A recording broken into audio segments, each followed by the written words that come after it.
The recent announcement that scientists have made human monkey embryos and cultured them in the lab for 2 weeks made international headlines. The technology to make animals that contain cells from other species has been available for decades and used extensively in research. These organisms are called chimeras.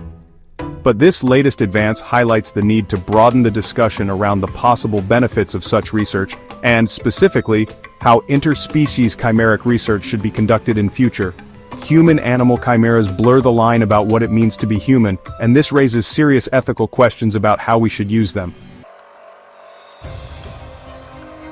Human-monkey chimeras were first made in 2019. Interspecies chimeras are made by mixing cells belonging to one species with those of another. This usually involves conducting microsurgery to introduce pluripotent stem cells, which can develop into several different types of cells, into a host embryo from another species. In the recent study, human stem cells were placed inside 6-day-old monkey embryos created by fertilization. The human monkey embryos comprise mostly of monkey cells and some human cells. These embryos were then kept in a laboratory, where researchers monitored the interactions between the human and monkey cells for up to 14 days, although most embryos didn't survive. Some will find the idea of mixing human cells with any animal embryo, let alone a primate embryo, highly questionable. For the researchers who led the study, the rationale was clear. They were interested in addressing the shortage of life-saving organs for human transplantation. If done successfully, a chimera could grow an organ suitable for direct transplant into a human. Researchers have previously created human pig chimeras, where pig embryos containing human cells were allowed to grow into a fetus. However, the contribution of human cells was low, and the goal to create transplantable organs remained elusive. The question of how to solve this challenge is what led to the recent experiment. In this recent study, researchers weren't attempting to create human-monkey chimeras with a view to harvest organs. Rather, they created an in vitro model, outside a living organism, to explore what happens to the transferred human cells.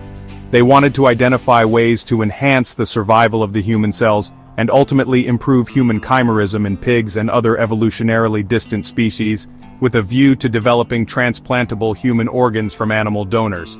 This project might conjure images of mad scientists, think Victor Frankenstein, meddling with nature, irresponsible and without oversight, but unlike Frankenstein's experiments, this study was not done secretly. In the paper, the researchers describe in detail the steps they took to comply with international guidelines. This included extensive ethics reviews undertaken within the institutions involved in consultation with external bioethicists. Of note, the study involved the use of eggs harvested from female monkeys. While the animals weren't killed, any use of non-human primates should be approached conservatively and be consistent with international standards. Research involving non-human primates is scrutinized.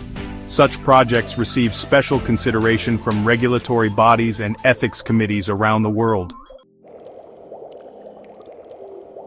Nonetheless, even when conducted with ample oversight, human-animal chimera research does raise ethical questions. The thorniest ones are linked not to the creation of in vitro chimeric embryos, but rather the eventual creation of live-born chimeras, such as a human-pig chimera, if future research can overcome current limitations.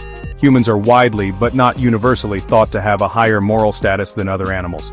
But human-animal chimeras blur this line. They are not fully human, nor fully non-human. So the big question is whether, or under what conditions, we should be allowed to use them as a source of transplantable organs, in harmful research, or for other purposes we wouldn't use humans for. These concerns will be most acute for chimeras with human-like brains, wherein human cells are incorporated into an animal's brain during development. Humans pride themselves on their autonomy, rationality, and sophisticated self-awareness. If a human-pig chimera developed this capacity, it may have a moral claim to be treated more like a human than a pig. The study raises a second ethical concern that is more immediately relevant. Using recent advances in monkey embryo culture, the researchers cultured some embryos until 19 days post-fertilization. Many jurisdictions explicitly limit human embryo research to the first 14 days of development, when what will become the central nervous system begins to develop. Should the 14-day limit also apply to human-animal chimeric embryos? Perhaps it should depend on the proportion of human cells in developing chimeric embryos. Although, this leaves us with the question of how many human cells are too many.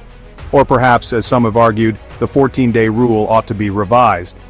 Like many other aspects of stem cell research, we can find a starting point in guidelines from the International Society for Stem Cell Research.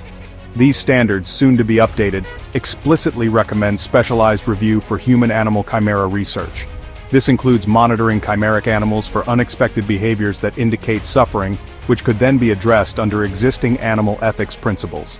Experts say it might be worth monitoring chimeric animals for evidence they may be autonomous, rational, or self-aware, and modify their treatment accordingly.